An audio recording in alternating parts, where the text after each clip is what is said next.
Parang mana sa akin ah. Ay!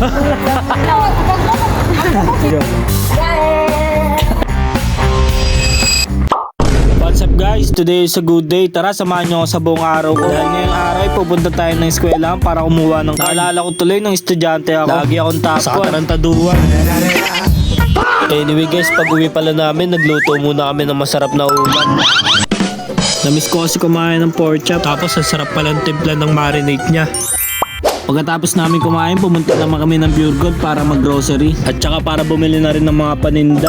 Back in the day guys, dito rin pala ako nagtrabaho. Dati ako naging bagger dito. Kaya naman bibisitahin natin yung mga naging tropa natin dyan.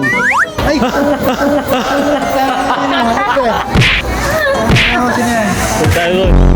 Thank you ma'am. Tip mo.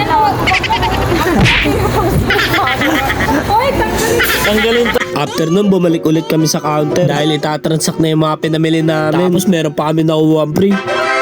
By the way guys, ito pala yung mga pinamili namin. Pinakarton na lang namin yung iba. Pagkatapos namin sila uwi, lumabas ulit kami para bumili ng midnight snack. Si girl, shawarma. Walang kasawa-sawa sa shawarma. Bali, bumili pala kami ng burger, shawarma at Dunkin' Donut. Bumili na rin pala kami ng milk tea para may masarap kaming inumin. Tapos tinake out namin lahat para sa bahay na lang kainin.